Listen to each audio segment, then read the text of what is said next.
there, everybody. Sajah Popham here, and welcome back to another episode on the Plant Path. And I am super excited to have with me here Jesse Wolfe Hardin. I can't believe it's taken us so long for us to sit down and have a conversation and record it to share it with everybody, because I think this is going to be a super interesting and insightful and impactful interview together. So super stoked to have you on the show, Jesse. And just to introduce, if anybody is not familiar with who we're talking with today, just going to read his bio here. Jesse Wolfe Hardin is an impactful teacher, author, ecosopher, activist, personal counselor, graphic artist, musician, historian, and grateful father, an alchemist of personal and societal transformation, and an unboxable champion of both human and biodiversity, as well as nature's medicines. The author of over 25 books, he's taught anima life practices for decades and was the first to coin the term rewilding, addressing not only wilderness restoration, but each person's reclamation of their wild, sentient, and empowered selves. Wolfe is the co-founder of the International Good Medicine Confluence Gathering, which, by the way, everybody, is happening very soon. Along with the digital magazine for herbalists, healers, and folklorists, Plant Healer Quarterly. He's also the co-creator of the Revealing Hedge Guild Oracle Guide, and his inspirational plant healer videos can be found on the Herb Rally YouTube channel, which I highly recommend to everybody if you haven't checked out Herb Rally. It's our buddy Mason, and there's all kinds of really great content over there. He comes to us via solar-powered internet from a remote river canyon deep in the inspirited wildlands of enchanted New Mexico. Wolfe, thank you so much for joining us here on the Plant Path. It's a real honor to have you. Well, it's an honor and a pleasure. Well, I'm really curious to hear, you're talking about rewilding, and, I've always been really curious to hear a little bit more about your lifestyle, man, because you live a really unique lifestyle. I mean, you're way out there in the wilderness, you're off grid, you're really living with nature. Can you talk a little bit about that and kind of how you came to live that way? I'm just personally really curious to hear a little bit more, kind of like what your lifestyle is like out there. Oh, well, certainly it's interesting you asked. I feel like everything that I do is rooted, very literally in terms of, in a sense, place, in a mission, and in an actual landform, in a biota, in an ecosystem.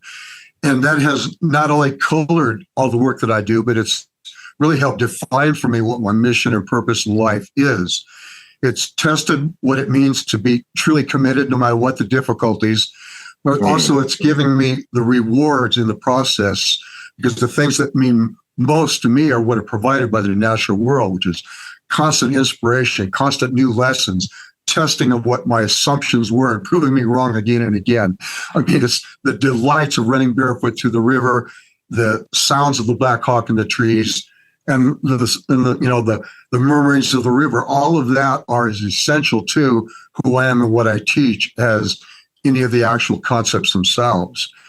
So now I got here I should say that my work as a teacher began is just in my late teens when I ran away and I began helping feed myself by giving unasked for advice to people in cool communities all across the United States.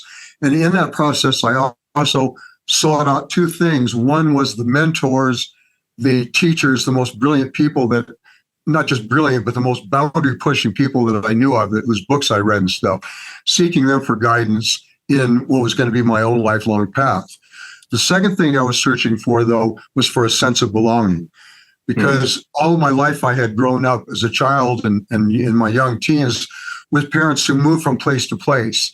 And so there was a sense of being uprooted, of not really connecting with the land anywhere I was. So even though I found, this mountain beautiful, this vacation beautiful, there wasn't this, I belong to that place. And I knew I needed that. I didn't know why I needed that. It's uncommon in my family, but it was a driving force, one of the major driving forces. So in the midst of all this traveling, you can imagine I'm in an old hippie school bus converted into a camper, right? Stopping on the side of the road and putting on buckskins, and grabbing a muzzle-loader rifle to attract the attention of tourists so I could, preach to them about wilderness values and what it means to be truly alive and solicit some of their funds so I could continue the journey. In that process, I drove through what's called the Gila Wilderness. And, well, not through, but all along the edges of it, because there are no roads entering. It was the first wilderness in the U.S. It was set aside when Aldo Leopold, a great conservationist and the founder, really, of the North American land ethic, the first person after the indigenous people to really give voice to the earth itself here. He started out as a resource developer, if I go on a short aside. His whole thing was to work for different pinchos, newly formed U.S. Forest Service, in figuring out the fastest way to harvest and sell all of the products, being the trees that surround us, and with no thought for the rest of the ecosystem, the other plants, the herbs, the wildlife. But quickly he found out that what was most meaningful for him, it was a revelation that this region brought about. It didn't happen, and maybe couldn't have happened anywhere else. He was out counting trees and to be cut when he saw this wolf. And the first thought in his mind was, a wolf kills deer, and therefore if I shoot this wolf, the deer will be happy, it'll be a better place. So he pulls up his rifle, has some, torn, he has some second thoughts, but he gets down, he leans over that stock, and he looks through that scope, and what he sees in the face of that wolf stops him in his tracks. And he pulled the trigger, surprised himself, because he was ready to stop and do something different, to turn away, to reconsider, and the wolf tumbled and fell. So already aching from what he had done and feeling immense regret, he walked up to that animal, and he got on its knees, and there in the early morning hours, you can see the breath, the last fading breath of his body, coming out like clouds into the sky. And Aldo gets down on his ever so professional knees, right? And forgets about everything else for a moment and looks into the eyes, and they meet. And he sees within that eye, before it closes, something he called a fire, but not just the golden fire of life unextinguished, but rather a green fire. And by green fire, he meant it was the vitality of the green man, of the forest, of the grove, of all the things that inform your work and mine. You saw that right there in that eyeball, and she slowly closed her eyes. He was never the same after that. He could never just do it the way the book said. He could never just follow orders. From then on, he became what he called a servant of, and of and for the living earth. And that happened right here within just a few miles of this sanctuary. So I'm driving in the bus looking for the Escondido Mountain where this intense experience had happened for Aldo. And all of a sudden I'm having these feelings that are like, I'm not on shrooms, I slept well. There's no rational reason for me to feel this tingly.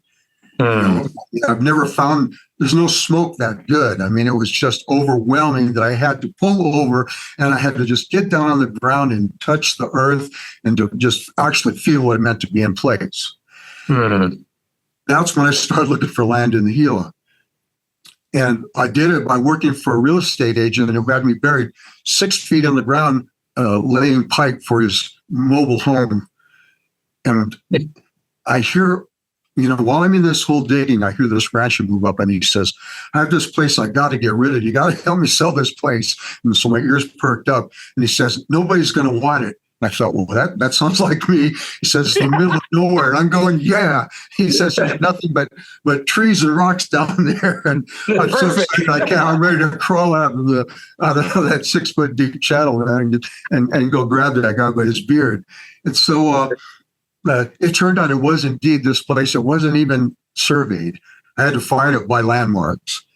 Wow. But the closer I got, the more tingly it became. And every time I've left there since, even if it's just to go 100 miles to the nearest grocery store, even if it's just to leave for food, I feel like I'm leaving something behind. I feel this pulling. It's as if I do indeed have roots now, and I can feel them as I resist, as they stretch. The further away I go, the more they have to stretch to keep me that connected. And so now we are 7 river crossings from pavement. Just to get out materials for the Confluence, we often have to carry them on our backs across chest deep water. At the moment, it's a low trickle, just a creek, and I can almost leap across it, but it can then go wall to wall overnight.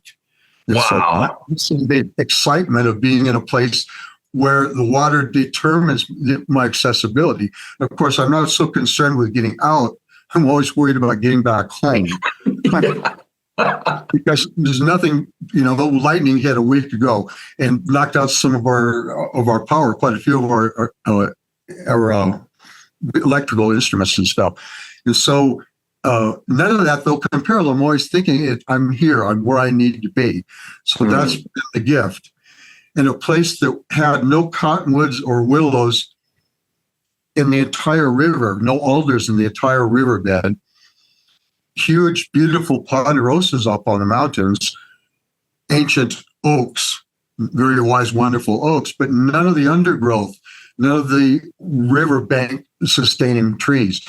Those that the floods had taken had been then their children, their sprouts were eaten by the cattle.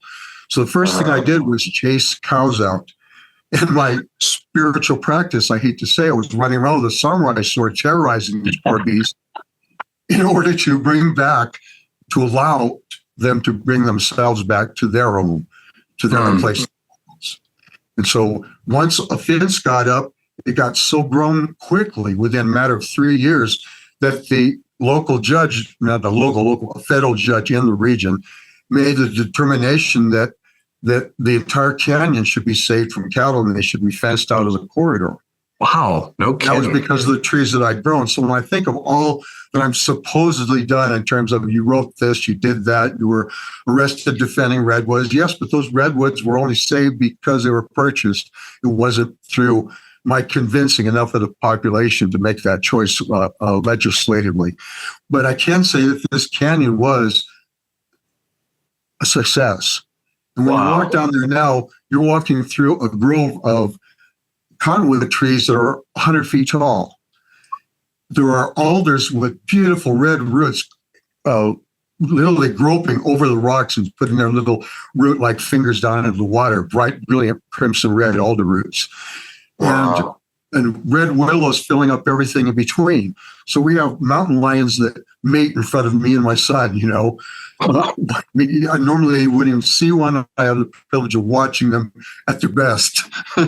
Wow. And, the bear that was just outside the kitchen. I mean, it's like, I'm glad it wasn't in the kitchen this time, but it's like all of that is possible because it started from the roots up to rebuild an ecosystem of diverse components that work together. I'm probably the least harmonic, maybe even the least advantageous resident of all.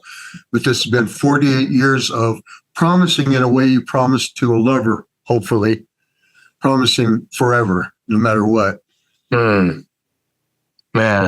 I love that. I mean, I feel like what you're talking about, that sense of place, that sense of a root on this earth, is so important, especially as, there's so much disconnection with the natural world and with the earth of which we are a part of, but somehow have convinced ourselves that we're not, it's so important. And I feel like I feel like it's an important part of our healing process as a human being. And it makes me think about herbal medicine and how, oftentimes people think about herbal medicine and we're just using plants as an alternative to drugs or to heal our bodies. But the way you think about herbal medicine is, this much bigger landscape of healing where you're talking about, healing the psyche and healing the spirit, and even on a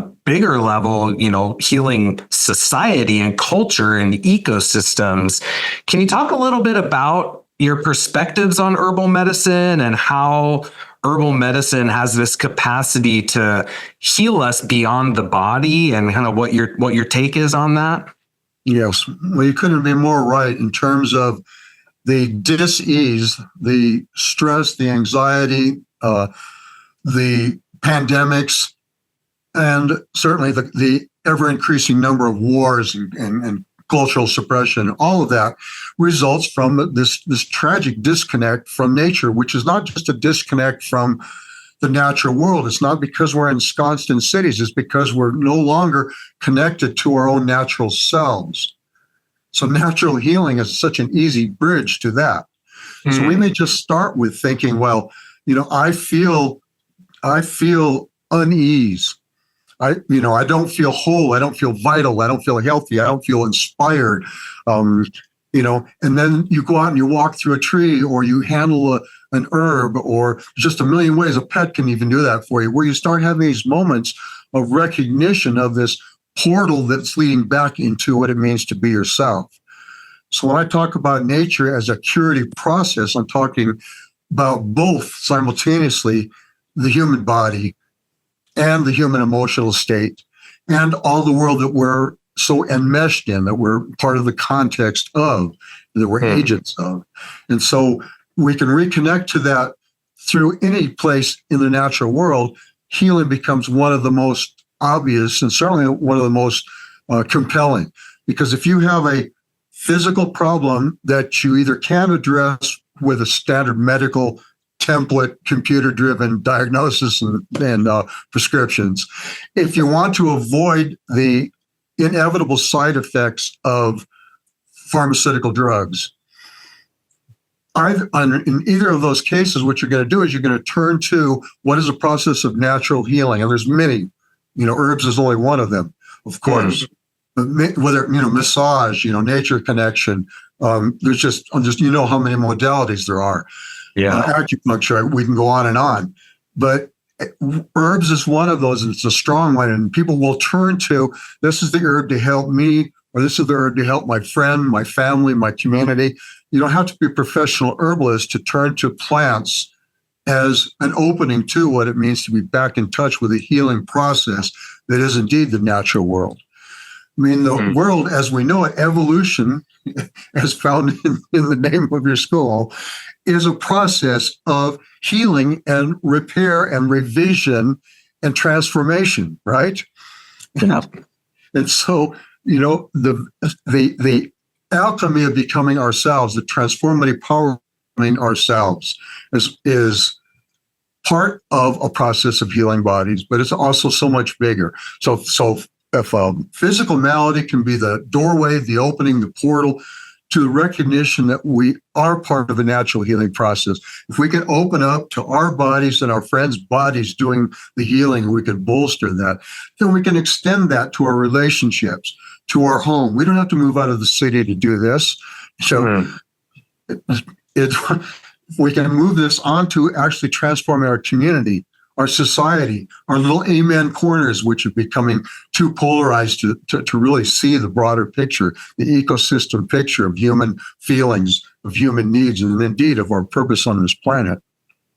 I love it. I love how you actually kind of dovetailed into my next question. You're talking about evolution, and that's always been a big theme of mine, because for me, I realized, as I kind of took those first steps on my plant path, as I started working with the herbs, just what you were saying, it'd be like, oh, maybe something going on with my body, or something isn't right. I have something that's bothering me in my health, and find that right plant and work with that plant and build a relationship with that plant. And that thing within the body is healed. And then you kind of emerge on the other side, and it's like, well, wait a minute. I feel different. Like, I feel more whole. I feel more vital. I feel more healthy.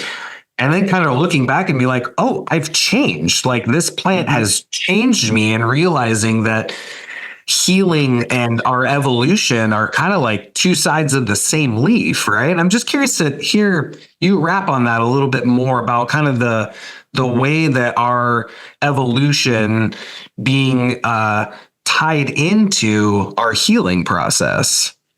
Well, it extends all the way back to the beginnings of life, 4.5 billion years ago.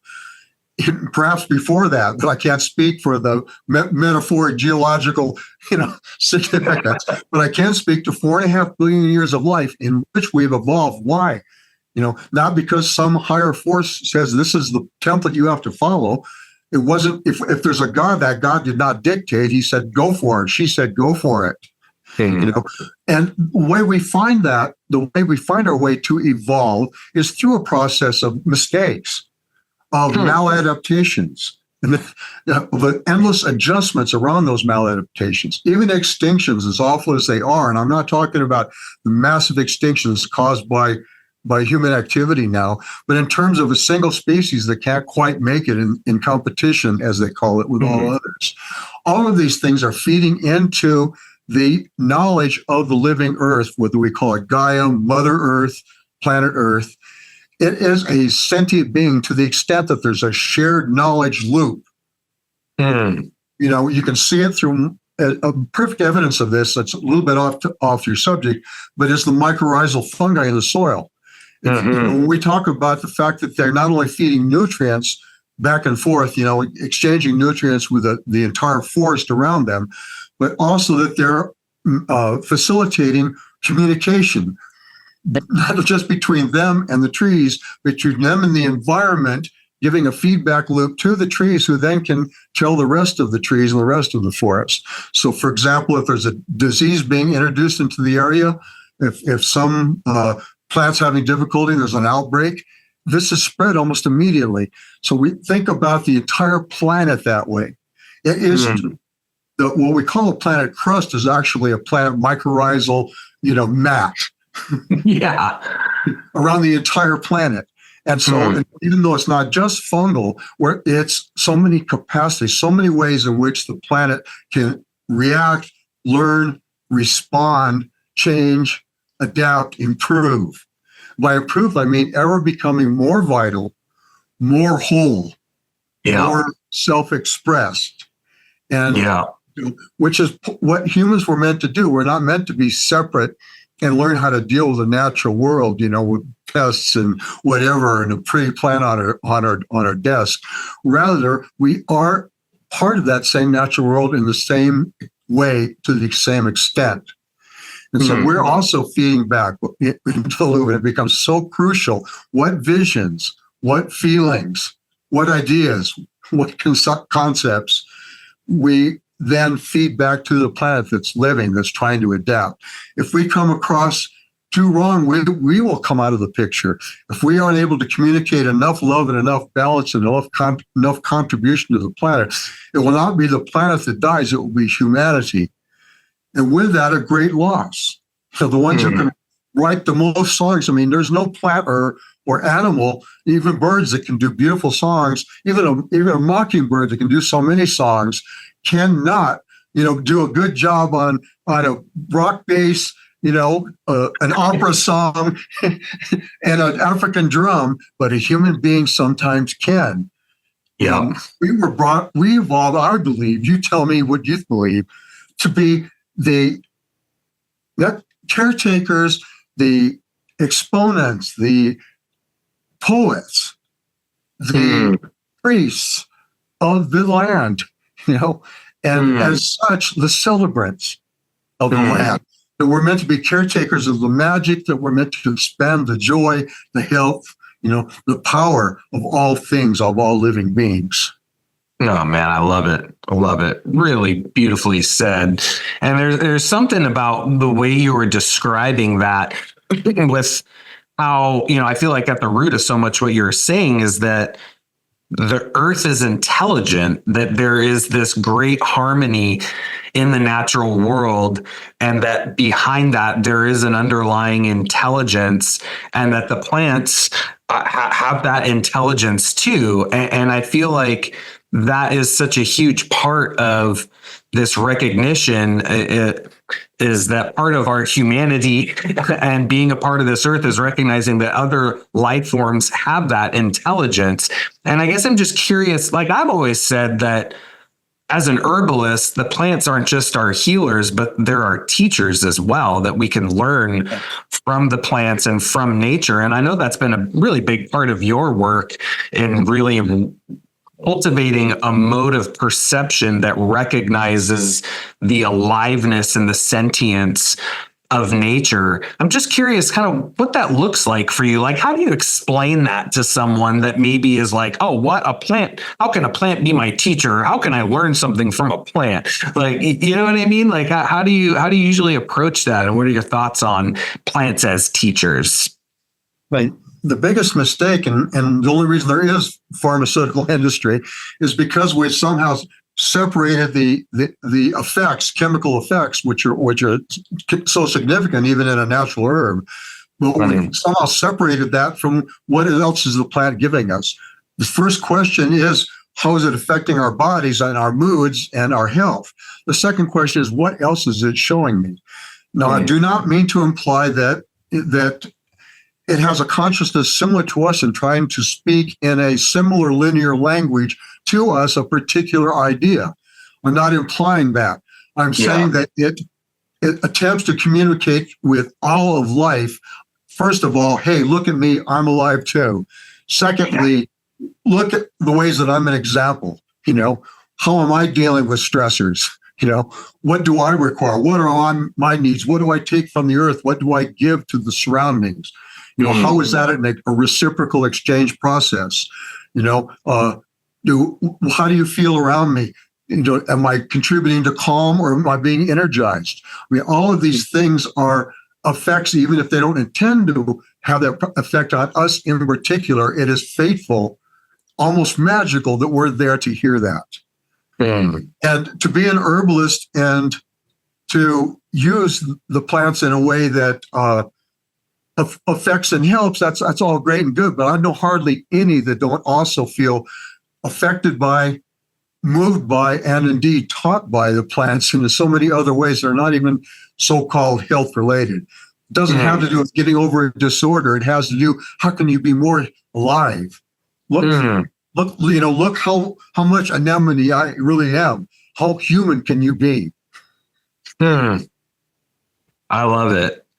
And I feel like this process, like I always think everything, a lot from the alchemical tradition, they always say that the human being is a microcosm of nature, that we have kind of all of those natural forces within us. And when thinking about health, the way we see a person and seeing them as that microcosm of nature, that we, rather than seeing the body as composed of gears in a machine or cogs in a wheel, it's more like seeing the body as a reflection of ecosystems and how, we can see, all the arteries and veins are like the rivers flowing and the bones are like mountains and the stones and, the oceans and the lymphatic system. And I feel like that shift of viewing human as ecosystem for me has been really impactful, because as I observe nature, as I observe the river flowing the valleys, or as I observe the water cycle, or the impact of intense heat of summer or intense cold of winter, that all ultimately translates into how we can understand the human being and our health, lack of health, and how herbs can impact that. Thoughts? Everything. Well, I mean, it even informs how we react socially and to each other and to our family.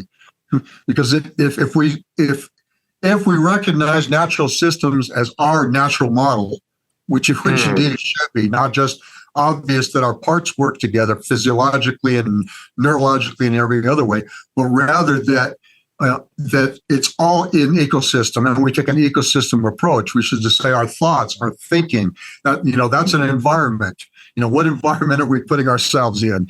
And to constantly learn from what it means to not only be a part of an ecosystem, but to recognize that we are an ecosystem. A good example of this, of course, is the way it's overturning, at least for natural healers, so many preconceptions in terms of we got to get rid of bacteria out of our systems, right? And then we find out, well, they're essential for digestion. And what do we find out next? That they may be calling the shots, that they may be the number one, the number one definer and instructor and director of all of our bodily processes, may be this community of not one single community of microflora, right? Yeah. Even getting rid of a microflora in your mouth now, they're realizing that's not the best way to teeth health. What you need is a balance. So where no one thing becomes so overpowering or so numerous or so influential that it destroys the rest of the community. Yeah. Well, you apply that to humankind, for mercy's sakes. We are right to the extent that we're not doing that, and we're certainly wrong to the extent that we are. Crushing diversity, spirit, individuality, that's a big part of it. But it's also, if just the very presence of human systems, technological population, the enormity of what it would mean to be an all-human world. If we don't make it possible for the rest to exist, then we in turn can't exist. If we make it possible for all the rest, then we can be more ourselves. By allowing some tribe to flourish and by supporting its cultural traditions, we increase the possibility for and the inspiration for our own cultural expressions. And so, for me, this ecosystem approach is with the most important thing that could happen to natural healing and to healing in general, as well as the most important thing that could happen for humankind.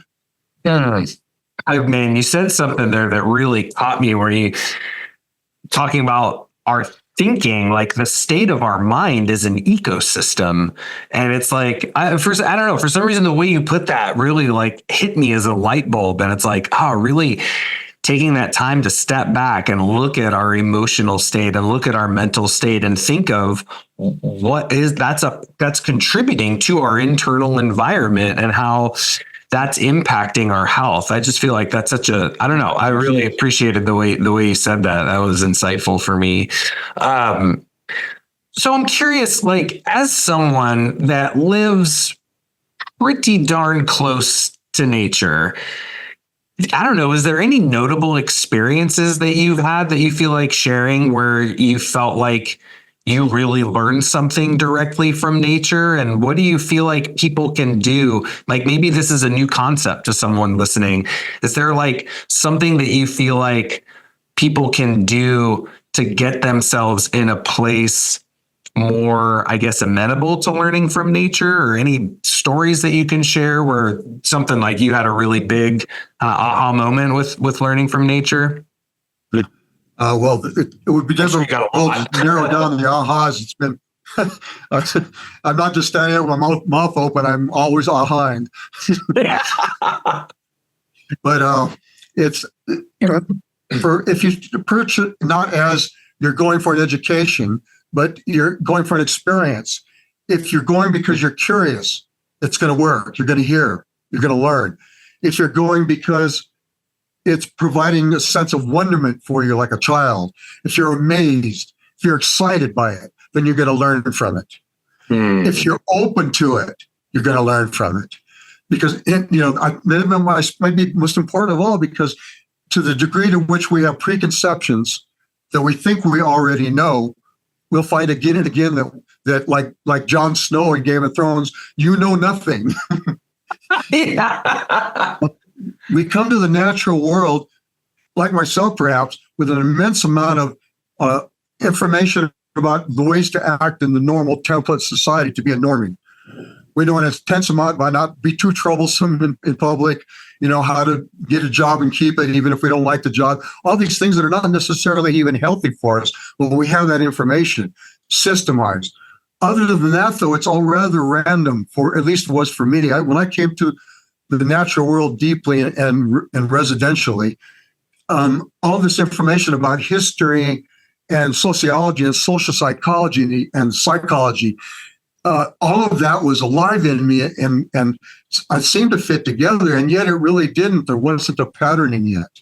Being out in nature provided a sense of the patterning. Suddenly I could see how that history relates to this present, to a possible future.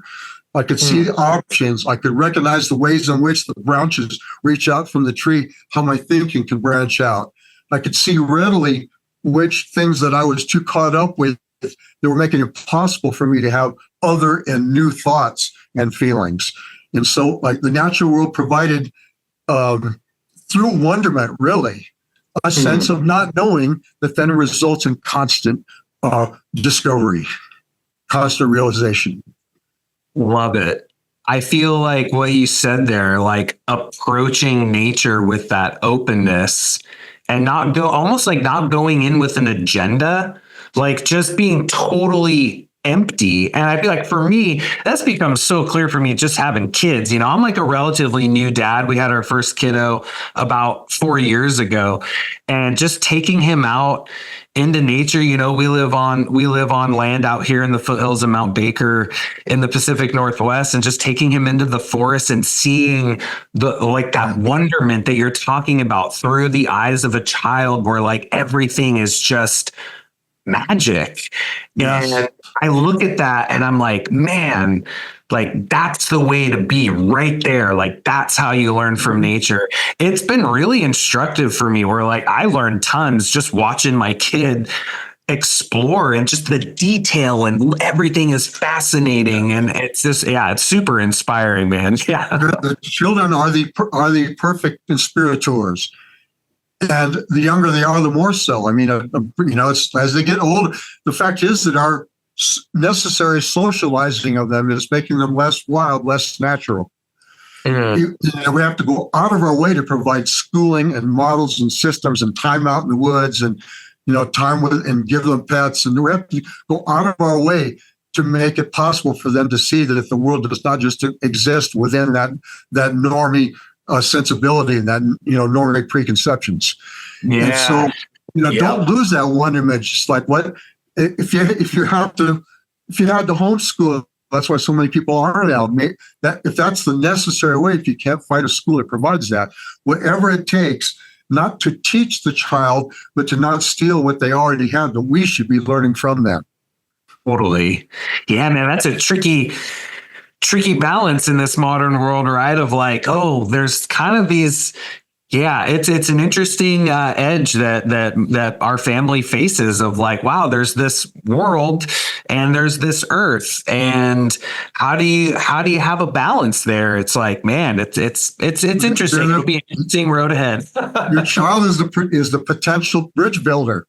Yeah. So I'm not saying it won't be full of quandary and conflict and difficult application. It will be intensely harder for our children than it was for us. And this has been fun yard. Yeah. And yet that is what defines bridge. I mean, anytime we talk about boundaries or hedges or, the other world, we're not really talking about a different planet. We're talking about the unseen.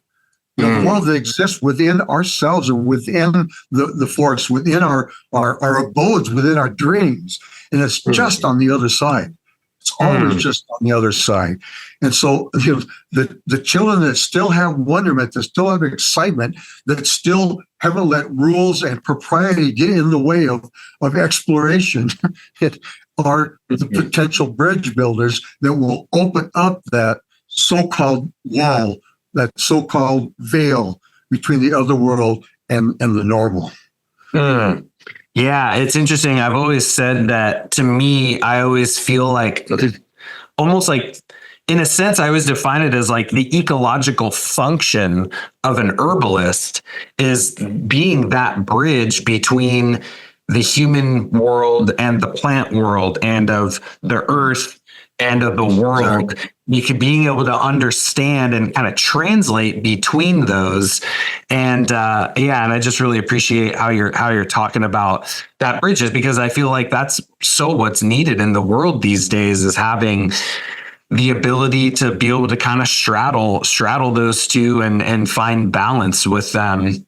And kind of on that note, you had mentioned something in the pre-interview notes there that I thought was really interesting about, the importance of heeding our callings and about our just life and being kind of a quest and a mission. And I always say that, walking the plant path is an interesting decision to make in that it's kind of like irrational, right? Like when we're in high school and trying to figure out what we're going to do with our life, it's like not like you go to your school counselor, like, have you considered a career in herbalism? Like that never happens, right? And most people aren't getting into herbalism because there's like a whole bunch of money in it or things like that. But nonetheless, there's something that brings people to this realm of herbal medicine. And I think there's something beyond the logical linear mind that brings people to this plant path. Like this is something of the heart. There's like a deeper calling there.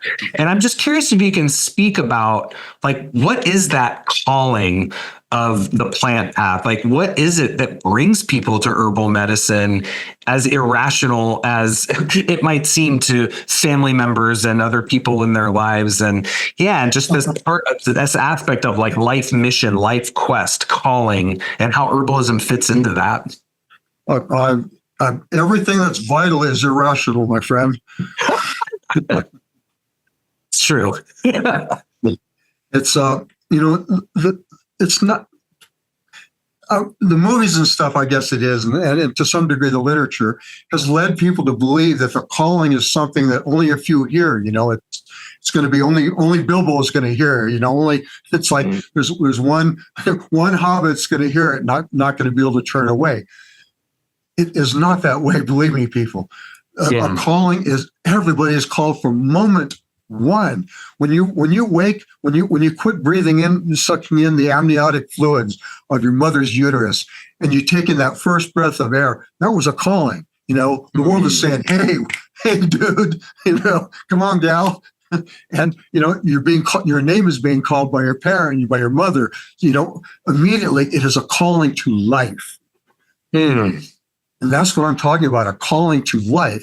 Now, that calling becomes defined as we sense not what works best, what pays best, what would make my parents happiest, what would look most rational and sensible. That's really not on the list of if you're following your heart. You mentioned heart, and that's the place where all calling is settled. It's settled in here, not in here. So what are your proclivities? Yes. What are your abilities? What are you naturally drawn to? All of that fits. But what is your heart saying about that? How does that feel to you? Does it feel not just good and enjoyable? Because ideally your life work is going to be enjoyable. Your calling is going to be damn fun, no matter how hard it is, right? But it's more than that. It's how meaningful is it to you? Because your calling is going to be a little bit different from everybody else's in the friggin' universe. No matter how many similarities you have, you are as similar, Sajah, to me, in terms of what you're trying to give to the world is probably as much as anybody out there. It's extremely rare, and I appreciate it. But there are things that define your vision. It's not just your experiences. It's not just your particular education. Your heart has recognized certain things that you move towards. You're compelled to move towards those. Just like me moving towards my home in the wilderness, we are compelled towards what our work is. What is our most purposeful expression on this planet? That's what's going to give us the most delight. Maybe not the most dollars, but certainly the most delight. And so, yes, there's a million other ways that'll pay better. Don't even think of it as a career if we're talking about natural healing in any form, and herbalism in particular. This is why herbalists are so irrational seeming, because they're so heart driven. They will give to people for no money at all if it helps somebody. I mean, that is irrational. Talk to a regular doctor what he thinks about doing something for you because he loves you. Unheard of, most likely. They're in it because they experience the plants as a gift, and they believe that their gifts, that their heart is telling them that their gifts is to give back in a way that involves those plants, a coalition of plant and human. Yep. Love it. Yeah, it is something of the heart. And I feel like, I don't know, it makes me think about how many people out there in the world feel really lost. And I guess what would you say to someone that maybe they just like the whole concept of their calling and their purpose is like a mystery. They don't know. Like you just say, what's your calling in life? And they're like, what calling? What do you mean? Like, how would you talk to someone like that? I'm always curious about how to learn to communicate with people about finding, what their purpose is in this life. I don't know if you have anything that you could share about that. I put it on. I put it on an elementary school level. Yeah. Which is probably most of my teaching. I don't know. I'm open to criticism. But it's like, you see the kids and my son, when he has a rare visitor and gets to play out here in the trees, one of the things they quickly gravitate, is to hide and seek, and it's this process, you hear them calling out warmer, warmer, colder, colder. Starts right there, bro. It's like, if you move a certain direction and it feels, you're a little more unsettled. It feels a little colder, a little less warm, a little less welcoming, a little less possible for you to be yourself. You have to, you have to mute more. You have to mute it. You have to, conceal it. You have to put a mask on. The more it doesn't feel natural, move back. That's colder, colder. Move back to warmer, warmer. You just keep moving in all directions. It will always be a mystery. It's still a mystery for me. I mean, they told me I was supposed to be dead 3 years ago. So it's like, I'm not even supposed to be having this conversation. It's like, it is still a mystery. It will be a mystery. That's why I'll be smiling on my deathbed when it does happen. It won't be thinking about, some beautiful lover I've had, that'll come earlier. That last moment, of smiling, that's like, it's a friggin' mystery and I love it. It's what I don't know that will have me excited, not what I know. And so don't try to escape mystery. Don't try to think there's just one boxed-in way. Constantly move in all directions, and that will tell it's taking you out of yourself and your calling and your purpose and what is bringing you into it. Hammer, colder, colder, man. I love it. It's as simple as that. And I feel like, and it's like you said, it's like we're constantly moving in, like kind of into unknown territory, and it's just following that. And it's not, I feel like sometimes people think their purpose in life is going to be like revealed on this golden platter and surround sound widescreen vision. And it doesn't always happen that way, right? It's not cut and dry. And even if it's the calling for the moment, it's going to be a little bit different 10 seconds from now. Yeah. It may still have the same overall mission statement, whatever you want to call it. It's, you remember, still working with plants, still working with whatever, massage, whatever you have. But it's evolved a little bit. You've learned a little more. Things have grown. Things have changed. You've wised up. It's a constant process. You have moved in all directions, and therefore, ever more than you did 10 minutes ago where that center heart point is. I mean, even just the way you're explaining that, it's making me think about how much my approach to herbalism and kind of the little minuscule directions I've gone into in regards to herbalism has actually really changed a lot over the last 10, 15 years, and it is a constantly evolving kind of phenomenon, right? It's interesting to reflect upon that.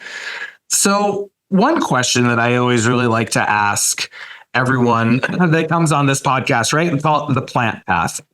And I'm just curious if you could share for anyone listening that is maybe just getting going on their plant path, right? Maybe they're taking their first few steps in that calling that they have to work with medicinal plants, study herbal medicine, or even for people that have been doing it for a long time. Like, what's one thing that you could share with the audience that can just help them have a greater impact on, their family or their community or their clinic, working with the medicinal plants, and how to, I don't know, just what advice would you share with where you're at on your plant path? And if you were to kind of look back and see someone and maybe try to help them along, what would you have to share?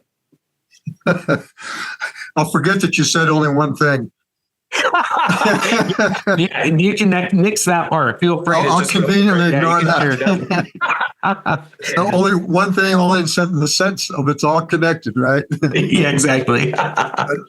But for herbalism specifically, in the last 20 years of my life has been focused on the herbal community, which is giving voice to the misfits, giving voice to the oddballs, the seekers, the culture shifters, the visionaries, to give them not just a place to feel that they're seen and known, but to give them a voice through the magazine, through whatever, to tell them, that's great, do that, because the rest of the world may not be saying, yeah. So I'm going to tell them, yeah.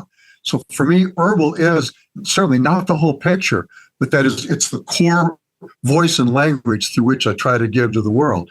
So applications about calling are made very specific in my books for herbalists because they're the primary people reading it now. It's no longer primarily hippie pagans. It's primarily, hippie weirdo herbalists. But it's people that we all share this plant sisterhood, brotherhood family, plant family, this bond that we're somehow through plants connected to a purpose that helps us to serve the world. The number one mission that we can do for any of them really is to tell them it's okay to be you. It's good that you're you. It's beautiful that you're feeling. It's great that you're discontent with that other system. It's wondrous that you are down there on your knees in clean clothes, looking at the latest plant that just popped up in the backyard. To give them the positive approbation and encouragement to make that connection again and again and again. Because herbalism is never going to be the most logical choice, never going to be the most rational, as we talked about earlier. What it can be is one of the most meaningful, beneficial to the world, beneficial to other people and to the planet. One of the ways of conduits that brings us into ourselves. It gives us more satisfaction and, dare I say, contentment and fulfillment.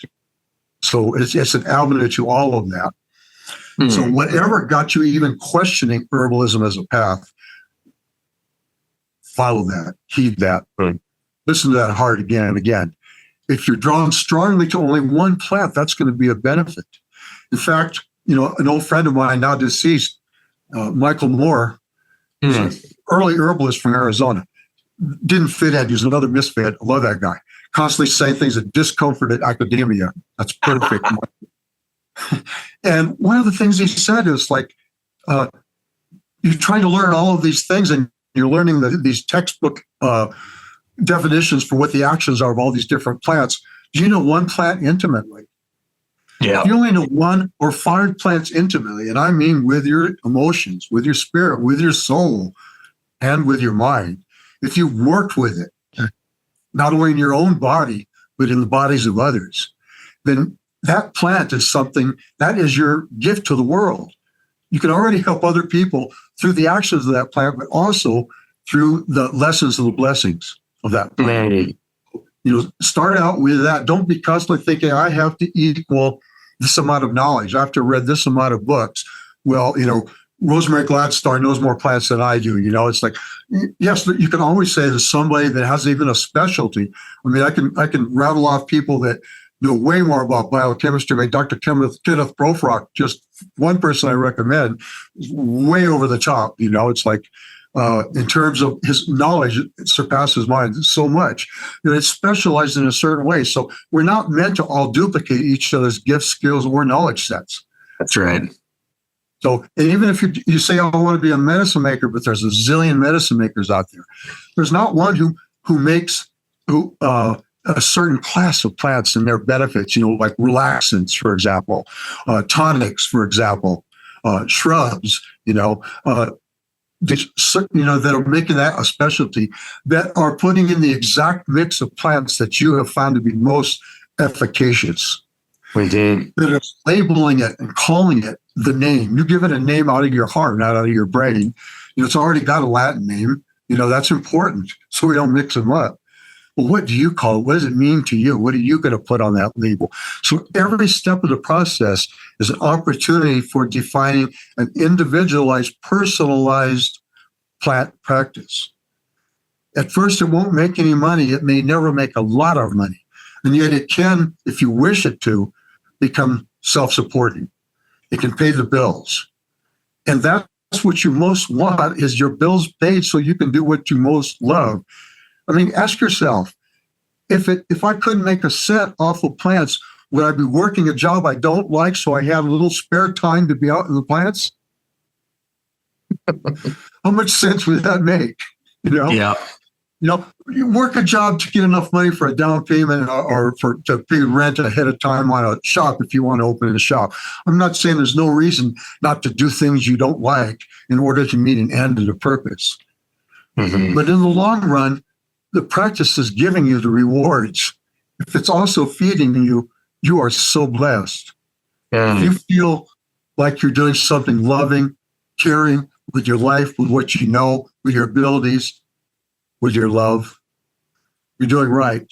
Do more of that and do it your way. Well, awesome. Super well said, Wolf. I really, really appreciate everything you just said was so on point. And I just thank you, for sharing that encouragement with people. I feel like that is so needed in this modern world of just hearing the positive word. Like, man, just hearing everything you said, I'm like, man, I feel uplifted and encouraged by that. It's like everybody needs to hear that, thank you. I mean, it's like, no, man, I feel good right now. Thank you. It was great. I just feel like, thank you for sharing all of that. I feel like that's what we need. We all need to feel a part of something. We all need to have that encouragement and upliftment to just stay true to ourselves and to trust in our heart and our calling and what we're put on this earth to do, as little sense as it might make, to just keep on going and keep at it and just keep pushing forward and doing our best and doing it with love and care and with that underlying intention to do something positive in this world, to heal someone, to help someone, to enhance the vitality and the health of the people, of the culture, of the planet. I just feel like, it's good stuff, man. I knew we were going to have a lot of gems pop through in this conversation today. So thank you very much for sharing all of that. So, well, where can people learn more about you, your work? You got your conference that you put on. You are a prolific author and publisher. Can you share a little bit more about just the work and what you're, kind of how people can learn more about what you're up to, learn more from you, check out your publications, and share about that kind of stuff? Well, sure. Thank you. I appreciate the opportunity. Really, everything that I do can be found through planthealer.org. Planthealer.org is like our overall website. It contains the Good Medicine Confluence, which is annual for as long as I'm able to do it. Each year, I think it's too much work. I have health issues. I have so much to do. I have a son, most importantly, that I want to give an intense amount of each and every day to being with him, to playing with him, not just teaching him, but letting him teach me. This feels like the high point of my life, really, is being a father as consciously as I am now. And he's such a wonderful blessing to my life. So, but then each time people come up with tears in their eyes and say, I looked all year long for a chance to be amongst like-hearted people, to my kindred spirits. Thank you for doing this. So it may indeed continue going on. But also under that website, planthealer.org, is the Plant Healer bookstore, which has like over 40 books. Most of these are compilation books by authors from Plant Healer Quarterly magazine. Plant Healer Quarterly is 250 pages every 3 months of super highly illustrated, very forward-thinking and fact-driven articles on all realms of cultivation, plant effects, actions, constitutions, in plant lore. My daughter, Inga, not only edits the magazine, but she also produces a column for it. It's all the folklore of the plants, what they've been telling us through story long before we ingest our first capsule or take our first tea. And so all of that, the magazine articles go into the Plant Healer compilation books based on their category. Herbal clinician books, materia medica, herbal business, women's health and pregnancy. and on and on and on. And Nice. so they can access any and all of that. My most recent book is The Herbalist, which is actually transcriptions from the talks that I've been giving, thanks to Mason on Herbalist. So folks nice. can hear other of my blatherings on Herbalist, and as well as all their intense information, incredible. They've got talks with you. They've just done such a great job. And talk about working from the heart, what Mason and Amanda, his wife, do is truly heartful. And I hope it's bringing rewards, but I know they're getting lots of love. So you can go there and see my videos, Plant Healer Path videos, and you can also see them in the book, The Herbalist. If I'm available for anybody at any time to assist with this path of becoming. A little bit while ago, and that's through any medium. I mean, I will work with anybody at any time to further this process. You talk about pushing through. That's what I do. I don't know how not to push through, and I'm happy to do it with you. Nice. A little while ago, I don't know if you could hear it, there was a pattering, the big raindrops from the monsoons that are moving into the Southwest, hitting the ceiling out there. And I wasn't thinking, water, even though that's where we get our drinking water from. I wasn't thinking the trees need it. They certainly all need that water. Somehow I was hearing, hey, you, and to a beat, to a 6-beat back, which is very, if you've ever played drums, a 6-beat, you're hard not to move your feet on a 6-beat. And so that's why so many African beats, they hear a 4 and they go, what's this? This kind of boxing, we got to flow, we got to move, and I'm thinking, man, it's calling me outside. It's saying, this is a great talk, but get your ass up and come out of here before it stops raining and feel that on your skin. It's saying, how can you be more alive? How can you feel every drop of existence on your body and in your heart, and then give it to you? Awesome, man. Thank you so much, Wolf. I really appreciate it. We'll definitely be sure to post links for everybody to be able to check out all your publications and your website and all of that, and the Confluence. And yeah, man, once again, I really appreciate you taking the time to plug in, get online, and join me here. And thanks so much, Wolf. I really appreciate it. Thank you to everybody who took the time out of your busy life to tune into the Plant Path. Really appreciate it. And be sure to check out all of Wolf's materials in the show notes below. And yeah, man, I wish you the best of luck for the Confluence this year, and all of your future endeavors. And yeah, just really there, man. Between Kenneth and Phoenix Aurelius and all these really bizarre, wonderful teachers, I thought, man, I really need Sajah, but I will feel you there in spirit. It was such a tough one, man. It was like, it was a really tough decision for me to make, because I super wanted to be there this year.